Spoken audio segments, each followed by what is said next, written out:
नमस्कार दोस्तों, स्वागत है आप सभी का हमारे चैनल द लीडिंग ब्रेन में। आज की वीडियो में हम देखेंगे कि दशमलव वाले गुणा कैसे किया जाते हैं, वो भी सरल तरीके से।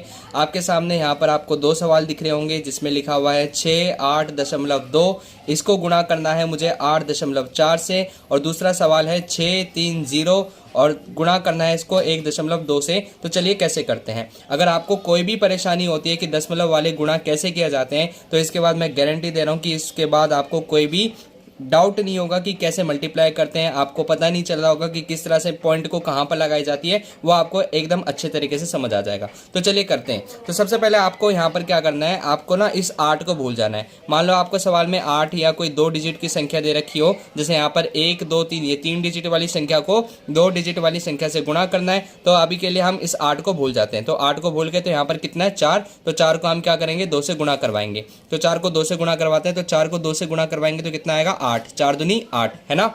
अब इसी तरह से मैं 4 को 8 से गुणा करवाऊंगा तो 4 8 कितना होता है 32 होता है। कितना होता है 32 होता है। 32 में जो आगे 3 लिखा है ना, उसको हम यहाँ पर लिख देंगे और 2 को क्या करेंगे यहाँ पर लिख देंगे। इतना है समझ में। फिर उसके बाद हम क्या करेंगे 4 को 6 से गुणा करवा देंगे। तो 4 को 6 से गुणा करवाएंगे तो कितना आएगा 4 6 24। कितना आएगा 4 6 24। अब 24 में 3 जोड़ के देखते हैं। तो 24 में मैं 3 जोड़ूंगा तो कितना आएगा 27। तो 4 की बारी तो खत्म हो गई। अब 8 की बारी स्टार्ट होगी, लेकिन 8 की बारी स्टार्ट करने से पहले आपको इसके नीचे गुणा लगाना पड़ेगा। यहाँ पर गुणा मत लगाना, जहां पर जो आपने पहली संख्या लिखी होगी उसके नीचे गुणा लगाना। इस चीज का आप ध्यान रखना। जिस तरह से आपने 4 को गुणा करवाया उसी तरह से 8 को भी गुणा करवाइए। तो 8 को पहले हम 2 से गुणा करवाएंगे। मैं लाइन खींच देता हूं ताकि आपको समझ आ जाए। जैसे ही मैं 8 को 2 से गुणा करवाऊंगा तो 8 दूनी कितना होता है 16 होता है। कितना होता है 16। और ये जो आगे 1 लिखा है, इस आगे 1 को हम यहां पर लिख देंगे और 6 को क्या करेंगे यहां पर लिख देंगे। इतना है समझ में। अब 8 को 8 से गुणा करवाएंगे तो कितना आएगा 8 को 8 से गुणा करवाने पर आता है 64।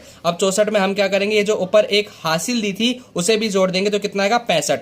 अब 65 आने के बाद आपको क्या करना है, ये जो आगे 6 है इसको यहां पर लिख देना है और जो पीछे वाला 5 है उसको यहां पर लिख देना है। इतना आ गया समझ में। अब उसके बाद हम क्या करेंगे 8 को 6 से गुणा करवा देंगे। 8 को 6 से गुणा करवाएंगे तो 8 6 48 होता है और 48 में हम 6 जोड़ देंगे तो 48 में 6 जोड़ने पर कितना आएगा 54 यानी 54। आपको एक चीज का ध्यान रखना है कि आपको एक दूसरे के एकदम नीचे ही लिखना है। जैसे आप देख सकते हैं ये सब कुछ एक दूसरे के नीचे है। अब नीचे लिखने के बाद आपको क्या करना है, इनको जोड़ना है। तो 8 के नीचे कुछ नहीं है तो हम 8 लिखेंगे। 6 में 2 को जोड़ेंगे तो कितना आएगा 8 आएगा। 6 में 2 को जोड़ेंगे तो 8 आएगा। 7 में 5 जोड़ते हैं। अगर आपको जोड़ने में कोई परेशानी हो रही है तो आप उंगली में भी काउंट कर सकते हैं, 8 9 10 11 12 ऐसे। अब 12 आने पर आप एक चीज का ध्यान रखना, जो इसमें अगर 2 डिजिट आती है तो आगे वाले में हासिल और 2 को यहाँ पर। 4 में 2 जोड़ेंगे 6, 6 में 1 जोड़ेंगे 7 और 5 का 5, इस तरह से। अब देखो बात करते हैं कि पॉइंट कैसे लगाई जाती है। तो पॉइंट देखो, आपको यहाँ पर देखना है ये रही पॉइंट। पॉइंट के पीछे कितनी डिजिट है 1 डिजिट है, और यहाँ पर भी पॉइंट है। पॉइंट के पीछे कितनी डिजिट है 1 डिजिट है।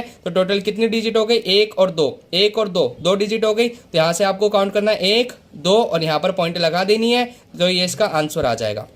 आई होप आपको समझ आ गया होगा। चलो एक और क्वेश्चन करके देखते हैं, इसके बाद आपको पक्का समझ आ जाएगा। जैसे 2 को मैं 0 से गुणा करवाऊंगा तो कितना आएगा 2 नहीं आएगा 0 आएगा। इस चीज का आपको ध्यान रखना है कि 2 को किसी से भी गुणा और भाग कराया जाता है, 0 को किसी से भी गुणा और भाग कराया जाता है तो 0 ही आंसर आता है। अब 2 को मैं 3 से गुणा करवाऊंगा तो 2 को 3 से गुणा करवाएंगे तो कितना आएगा 6 आएगा। कितना आएगा 6 आएगा। अब 2 को 6 से गुणा करवाऊंगा, 2 को 6 से गुणा करवाएंगे तो कितना आएगा 12 आएगा। तो यहाँ पर आप देख सकते हैं मैंने लिख दिया। फिर उसके बाद हमें क्या करना है, इसके नीचे गुणा का निशान लगाना है। तो मैंने गुणा का निशान लगा दिया। अब 1 को तो किसी से भी गुणा करवाइए, उसका ऑपोजिट आता है, उसका विपरीत आता है। 1 को 0 से गुणा करवाएंगे तो 0 आएगा।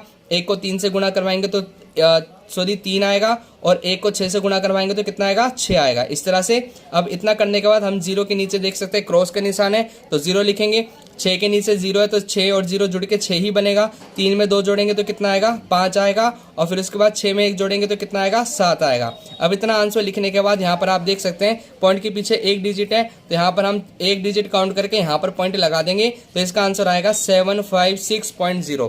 तो इस तरह से दशमलव वाले गुणा किए जाते हैं। अगर आपको वीडियो अच्छी लगी हो तो वीडियो को लाइक करना, चैनल को सब्सक्राइब करना और ऐसे ही रिलेटेड वीडियो आपको मिलते रहेंगे टाइम टू टाइम। और कमेंट करके जरूर बताइएगा तो वीडियो कैसी लगी। मिलते हैं अगली वीडियो में, तब तक के लिए धन्यवाद। जय हिंद।